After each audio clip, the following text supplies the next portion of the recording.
Hi, my name's Stu and welcome to another short review round video upon flying Wiener. Now if you're not familiar with this format, although I do upload regular videos, then maybe you're new to the channel, so I will enlighten you. When I feel that I don't have enough to say about a film or a TV show that would fill a whole video, I gather a few of them together, to combine them into just a short review roundup like I'm doing here. The way these typically go is unless I have some other reason to do it else, but today it is kind of like that. I talk about them in the order that I like them. So if you want to, for some reason, skip ahead, although I do try to keep it rather short, you can use the bar at the bottom of the screen to skip ahead, or there are timestamps in the description below. The three things we are going to talk about today are three films. First thing I'm going to talk about is A Quiet Place Part 2. I have not covered Part 1 on the channel, but I watched Part 2 recently, so I really want to talk about that. Then we have Prisoners, which is a sort of Denis Villeneuve, I'll call it a drama, thriller type of film, not science fiction like he's known for. And then lastly we've got Office Space, which is a cult film from the 90s, which even as an office worker I have not seen yet, which apparently is quite a tragedy, so I made sure to remedy my mistake. Anyway, so that's the order I'll be talking about them in. That's also the order that I like them in if you want to, but I mean, don't, take that with a grain of salt. It's not a huge, review things. It's just slight order, slight preference, that's what I'll call it. Anyway, let's talk about A Quiet Place Part 2 first.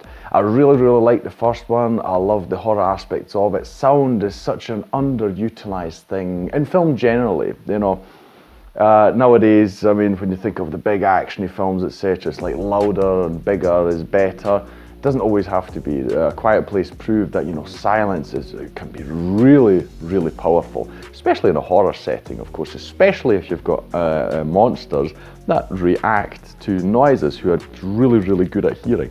And not only that, but there's also this built-in aspect, with the child who is deaf, and if you don't know, actually my stepson was also born deaf, so it's a topic that I at least know peripherally about. I won't claim to be an expert, but I am familiar with it.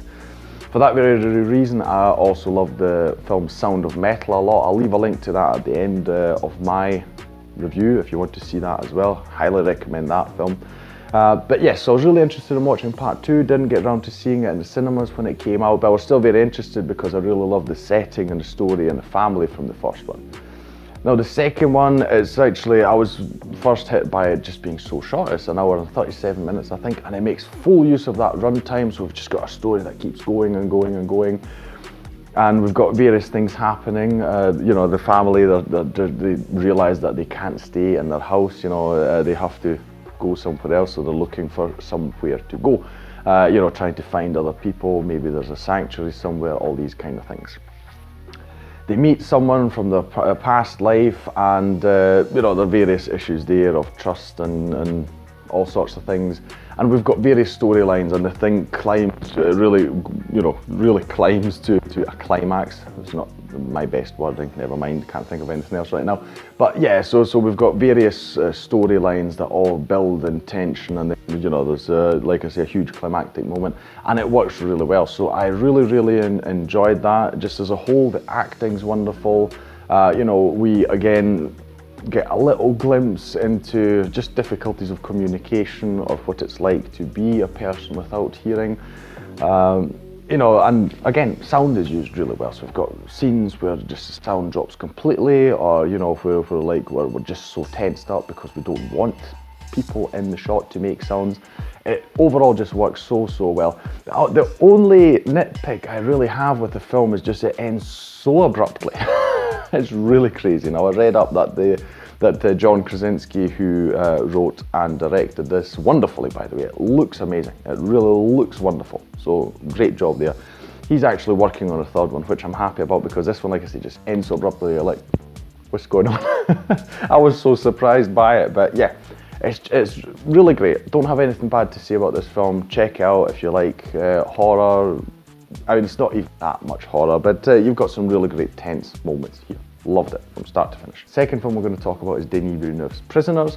Now, he's obviously known for his science fiction stuff, most recently Dune, of course, and now working on the second part, which I absolutely adore. But I also saw comments pop up about Prisoners, which is, made over 10 years ago.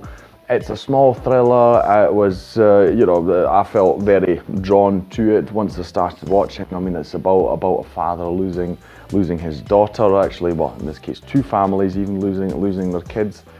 And kidnapped. Where are they? Are they still alive? And all this tension. And how do you not go crazy in that situation? And really great. This is probably the best thing. I mean, I've seen all of his stuff, but it's the best thing I've seen of Hugh Jackman. I mean, it's just really powerful stuff. Borderline. Just losing it completely, but understandably, because you just want to do something, and then you feel like the police is not enough. The police, by the way, in this film is personified by Gyllenhaal, so he plays a detective investigating the case.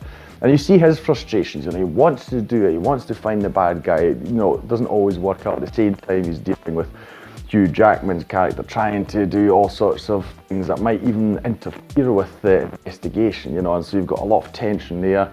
It's a bit difficult to watch because, it's just such a bad situation, and it goes on, and you're like, are these kids even still alive? Because many times it really does feel like that.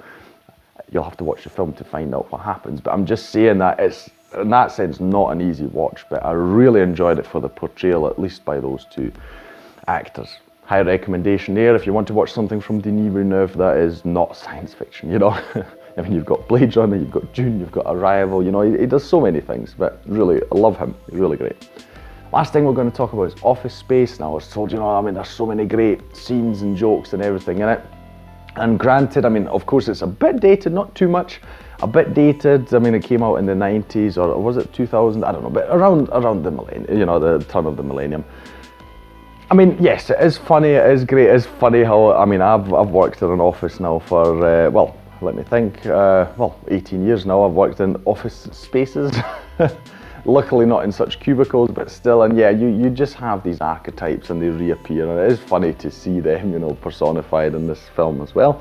Overall, I enjoyed it. I really like the sequence where, if you don't know the main character, he's like, one day, the setup is rather silly. He's hypnotized to just loosen up and not care so much, etc. And that's the attitude he has when he walks into work. He just doesn't care and just does what he wants, etc. I mean, I love that. It was really fun because I thought, yeah, sometimes you just want to do it. You want to go into work and just mess around all day and just not take it too serious, and all these kind of things. And I really liked all these aspects and the jokes and all that. I love the sort of small, I'll call it, sort of side story with Jennifer Aniston's character, in the restaurant, and all these things.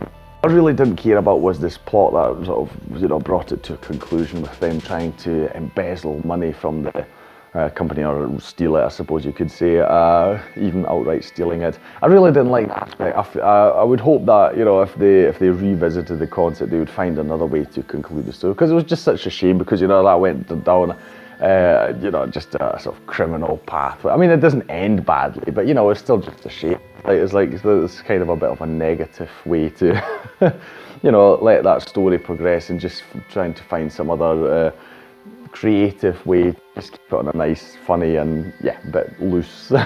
But overall, a very enjoyable film. So if you work in an office, I think you should check out. It's available to you, because you'll definitely recognise a lot around it. Even 20 years on, not much has changed in offices and how you work and the people you deal with. That will be all from me today. If you enjoyed this video, please like, share and subscribe. It is the best way to support this channel. Leave a comment down below about any of these 3 videos, whether you've seen them, how you like them, if you've got other recommendations that are similar, or even if they're not similar, any recommendations you have for films that I should check out, please leave them all down in the comments below.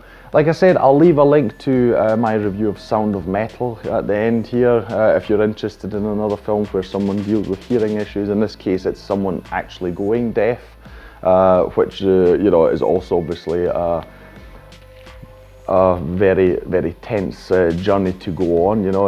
Especially if you're unprepared for it. A very dramatic shift, obviously, in your perception. But it's a really cool story and a great performance by Riz Ahmed. You should definitely watch that. Enjoyed it quite a lot. Anyway, well, thank you for watching this video here, and I'll see you in the next one on Flying Peanut. Take care. Bye.